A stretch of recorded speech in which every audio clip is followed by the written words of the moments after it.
Tess Ware Smith, welcome back to So Money. Thank you so much for having me back. I love being on this podcast. We always have such awesome conversations. We do. And today we're going to pivot a little bit. Normally we talk about investing when you're on. You're an investing expert. You've helped so many women build wealth and learn how to build wealth. And this is kind of an adjacent topic. We're talking about sports and women and how there's some happy news in this arena. You have an athletic background. You grew up in sports. You've been looking at this world of sports and you kind of like started around the Olympics to kind of identify some ways to kind of have these conversations about wealth, looking at athletes. Eileen Gu, for example, right? She's just a phenom, but also somebody who represents what it means to stand in your power, in your financial power as a female athlete. There's other things going on too in the world of sports, and you're going to tell us about it. That's really exciting, I think, for girls as well as women athletes. But let's start with Eileen Gu because you actually did a post about her and the decisions that she was making as an athlete. Kind of controversial for some, but I think your POV was the right POV in my opinion. Thanks. And it went viral. But tell us a little bit about, her move, right? She decided to play for China, made millions doing it, but it was controversial. Why? Eileen Gu is a freestyle skier. She has competed in the past for the United States, but she has direct Chinese heritage. And so in this Olympics, she was competing for China. And a lot of people criticized that decision. Some people criticized the viability, like whether it was fair against Olympic rules. But regardless, that's not really why people were upset, right? People were upset because they felt like she was American, betraying the US and competing for China, when really she has this deep, rich connection and heritage to her Chinese. And I also think that she was making a lot of money. She was incredibly successful. She was standing in her power. She was doing interviews and saying exactly what she thought about politics and the world. Now, I don't think we should be asking athletes in the first place to answer for politics, right? They are athletes. They are incredible people. They don't need to be politicians too. But of course, we're in this moment where politics is infused in everything. But a lot of people were really angry at her and her comments. And I think a lot of it has to do that she's successful, that she made a choice, that she is making a lot of money. And the point that I made is that regardless of how you feel about which country she chooses to compete for, really important to note that China pays their athletes way better than the United States, and the amount of brand deals and sponsorships she has gotten far surpass what she likely would have gotten in the United States. There are Olympic athletes competing for the US that are making less than 15 grand a year. When you medal as an American, you make less than 30 grand a year and then it's taxed. So there's this big money conversation around her decision. But also, at the end of the day, really important to understand that athletes train in different countries all the time. So when that post went viral, the amount of comments that were like, she uses American resources, she trains in the US, she should compete for the US, she has dual citizenship, and lots of athletes train in other countries and then end up competing for the country that they want to represent. So I just thought it was interesting. And when I really thought about it, I felt like it was controversial because she was a strong woman that was really successful financially and otherwise. $23 million reportedly in 1 year. Yeah. And I think if she was a male athlete, would we be so concerned with how much she raked in, as though there was some responsibility that she had to the United States as far as how much she should have in her bank account. Yeah, absolutely ridiculous. Everyone was so mad that she's not competing for the US and calling her a traitor. If you think so little of her, are you glad that she's not representing the US? Like, you can't have it both ways. It was like super frustrating to me. I had to eventually like turn off the comments and stop looking, because the point I was trying to make is like, if you're in this woman's shoes and you have the opportunity to compete for a country that you deeply care about, I don't care what their politics are. Of course, China is very controversial in many ways, but at the end of the day, this is her heritage. This is a part of who she is. And she made this choice that was incredibly smart financially. No one should be punished for that. And if you polled people, they would never compete for the US. If someone was like, you're going to make tens of millions of more dollars if you compete for this other country, that would also be okay for her to say yes if that was the only reason. All right. So let's break this down a little bit. The economics of women's sports. So I have two kids who play soccer and we are hardly in it like I hear so many other families are, with travel sports. And,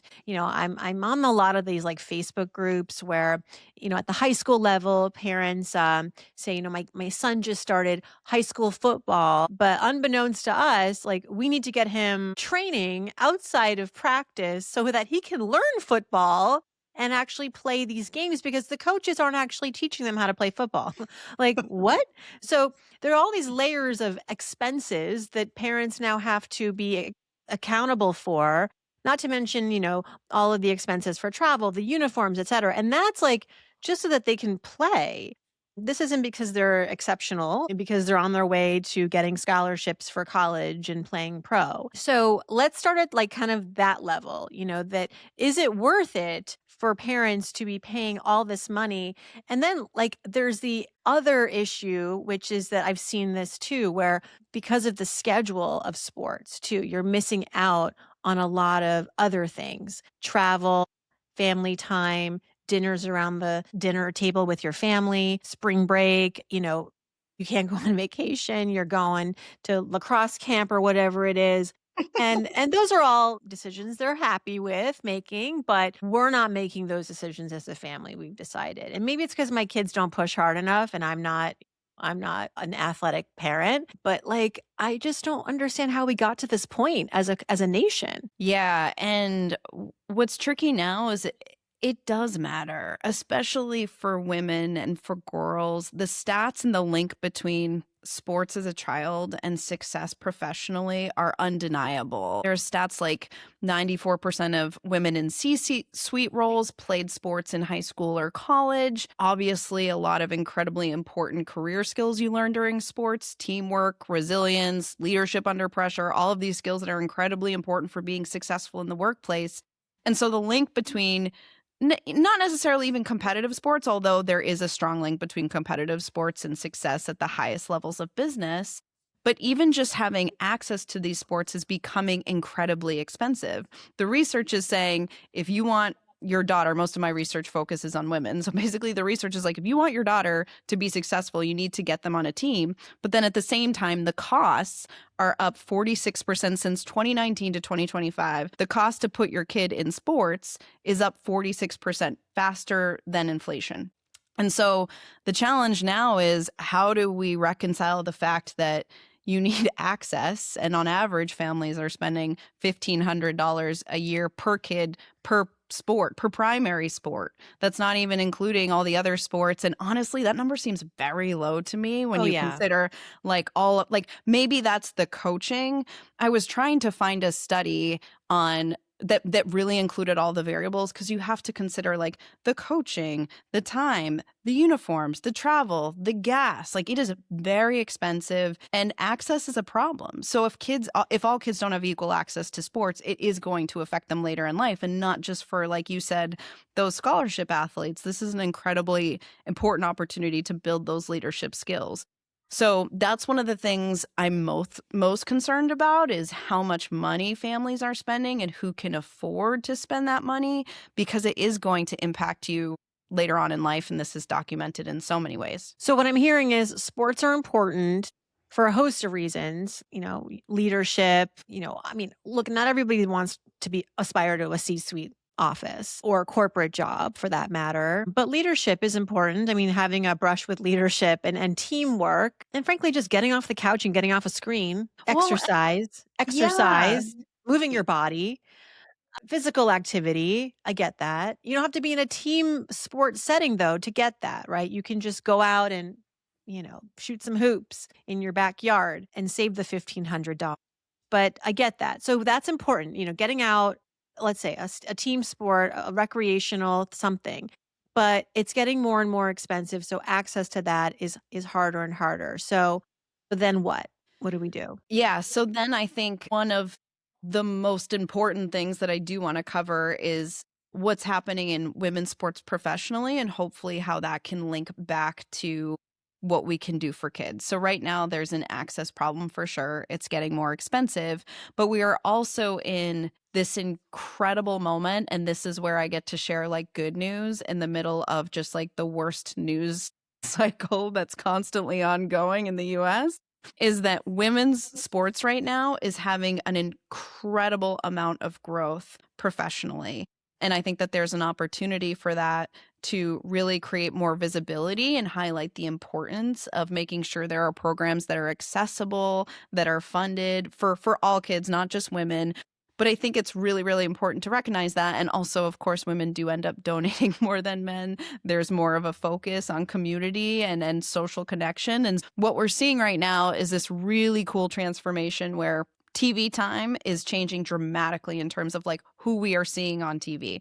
And Yeah. so I wrote a piece on Substack last week about this. And what I was thinking through is like when I was a kid, I was a serious athlete. I was a springboard diver, and I had female springboard divers that I looked up to, but I only watched men on TV. I grew up in Boston. I watched the Patriots, the Bruins, the Red Sox. I never saw women athletes on TV except for every 4 years in the Olympic cycle. And now this is changing in a dramatic way, really starting with like the WNBA that has just had just astronomical growth.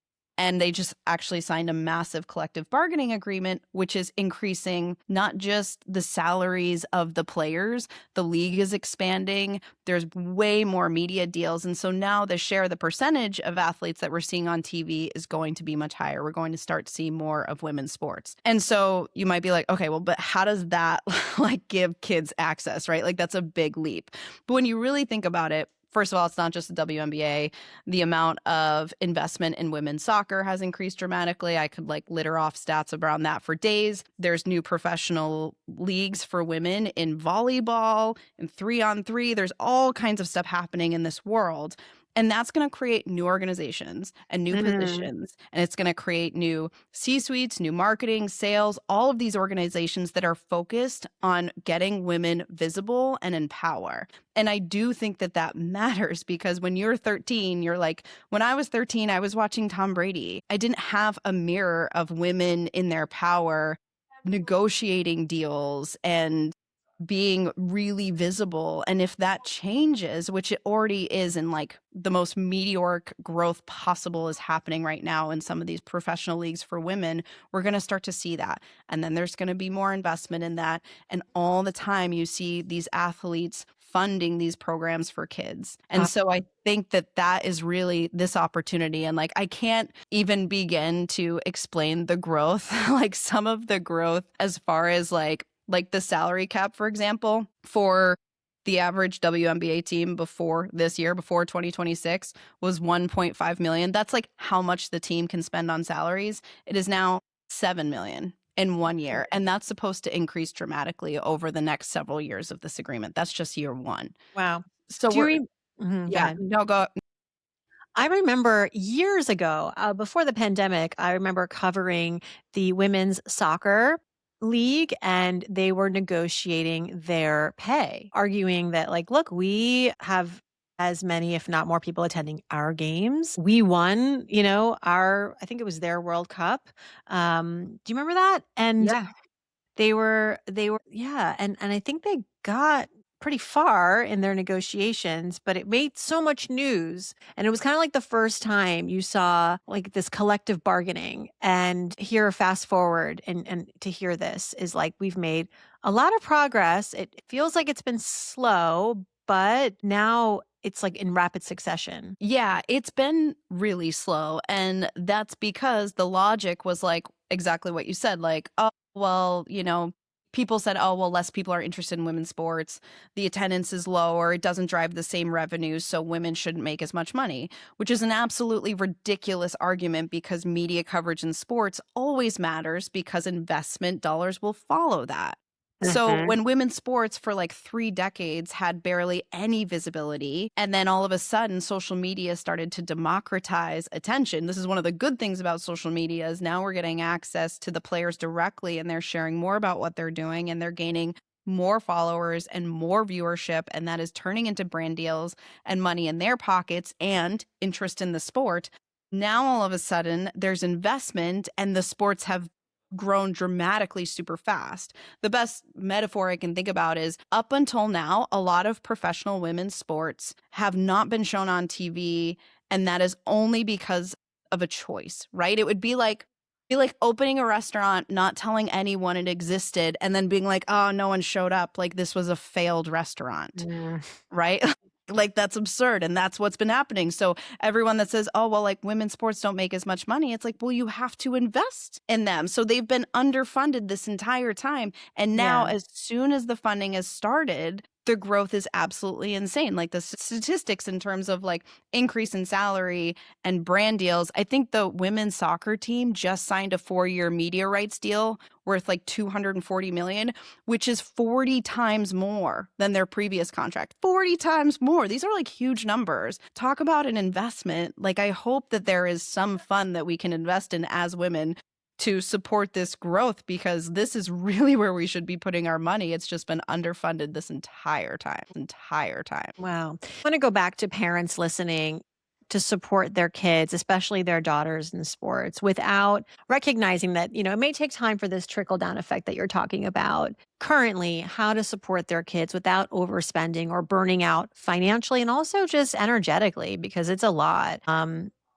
Any Yeah. advice? I mean, I think one thing is that if you are a parent that has been somebody that watches male sports, I really suggest that you look into, are there any WNBA teams, professional women's soccer leagues?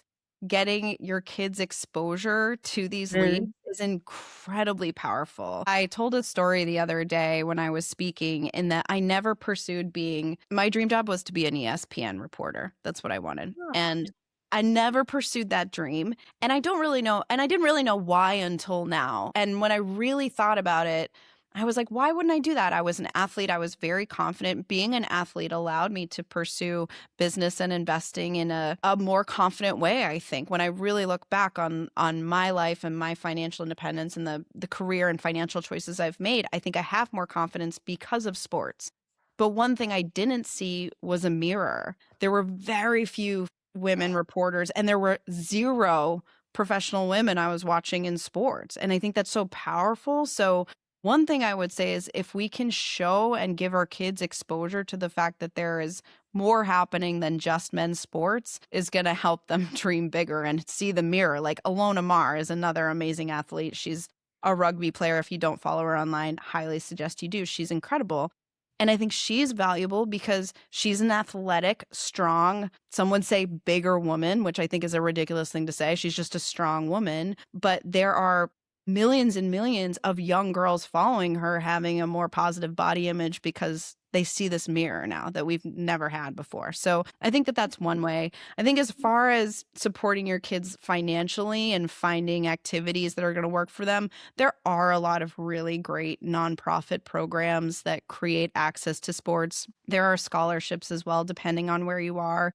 A lot of schools do have programs. If you are privileged enough to have the time, so many parents are like coaches themselves, and that can be such a great opportunity to connect with the community and bring your kids into sports. But at the end of the day, like maybe your kid isn't a sports person. That's okay too. Like not every kid has to compete or be in sports seriously to be successful as an adult. But I do think the exposure and seeing what is happening right now is incredibly powerful, because maybe they don't want to do that, but maybe they want to manage or like learn about what are the other careers in sports, right? Like there's just very few areas where we get to see that mirror, and that's changing right now. And so the more that we can tune in and the more that we can invest, even if it's just like buying merch, that's going to help this become a more equal opportunity for men and women. Yeah, I mean, double click on that too, because I think like there's sports, being involved in sports as an athlete, as a player, as a kid. And then there's also just like appreciating the industry, and understanding how the game works, not the game on the field, but the game, like the 10,000 feet above, right? Like the industry, right? I find it fascinating, like how the NFL works. I still don't know. Like, it's sort of like the way my brother explained it to me. He's like, it's kind of like, you know, it's kind of like slavery. That's not wrong. They buy these players and they trade them. And I'm like, oh my God, that sounds awful, right? They own these people. Um, Awful. Yeah. That to me is like as a finance person, I kind of like that's intriguing to me. But like there's so many ways in, I guess is my point. And I Yeah. think is kind of like your point is like get involved. Getting Yeah, like there's obviously like in the greater zeitgeist of what's happening, like there's a lot of feeling that women are moving backwards. And there's a lot of things you could say about that that are very true. There's a lot of movements towards trad wife, people talking about trad wives. We're losing rights as women. Like there's so many crappy things happening in terms of like equity in the world right now. And this is one area where there's a lot of good news, incredible momentum. And so as a feminist and somebody wants to make sure that I continue to have my rights, I want to see any way women can make more money. And if you really think about it, if this continues to move in the meteoric direction that it is, professional women's sports, it's not just about athletes getting paid more. It's about women in leadership. It's about executive ranks of sports. It's media. It's sponsorships. It's women connecting with like C-suite women in sports connecting with women in other brands and businesses. Like this is really something that could more broadly impact it. And then when you have women in leadership, studies show that that doesn't stay contained in terms of pay. Like, dare I say, is this a way that we can start to close the gender pay gap in a meaningful way? And I don't mean to like get overexcited about this, but I think when you really look at the numbers, and I'm not going to, if you want to learn all the numbers, I'll share my Substack link and you can read all the for sure. articles, all the articles I've written about this.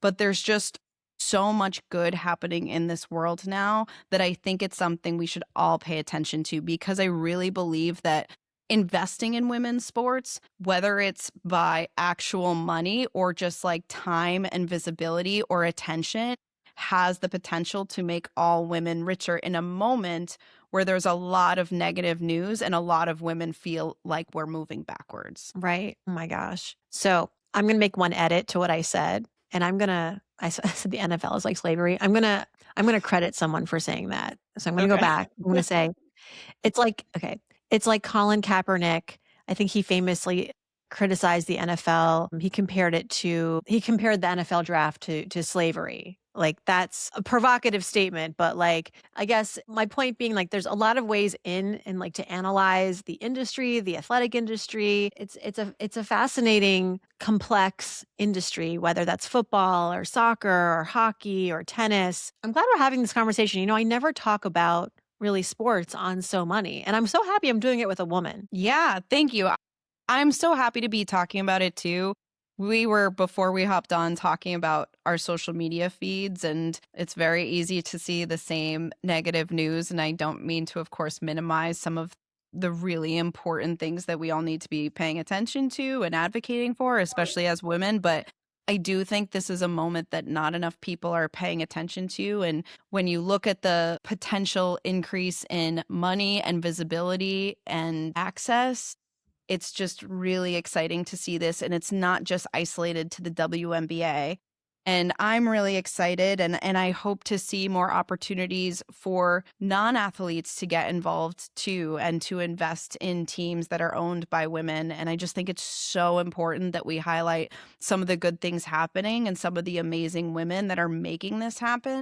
And like I said before, like I grew up just watching all men, and that didn't even Mhm. seem weird to me until recently when I started diving into this world. Like that's a problem, right? Like even if subconsciously, or even if I really believed, and I think I've always been very lucky to grow up in a more liberal part of the country, to really believe that I did have opportunities to grow and succeed, and I have succeeded in my career and financially and otherwise. But I was still missing a pretty big mirror when it comes to what we're watching and what we're paying attention to. And so the more we can have money flow towards women's sports, I do think that there is an opportunity for it to make such a big impact in a moment when we really desperately need it. Tell us about your own sports life and journey. And I want you to definitely talk about how you worked on a cruise ship doing, was it like acrobatics or something like Yeah. that? Yeah. Okay. So give us a lowdown. Sure. So I started,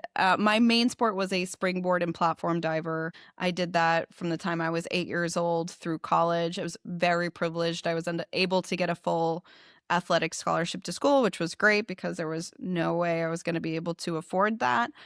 And then after I graduated in 2009 and could not find a job. And I ended up getting a call from my old diving coach, and he said, "Hey, they're looking for Division One NCAA and Olympic trial level divers for this aquatic show on a cruise ship."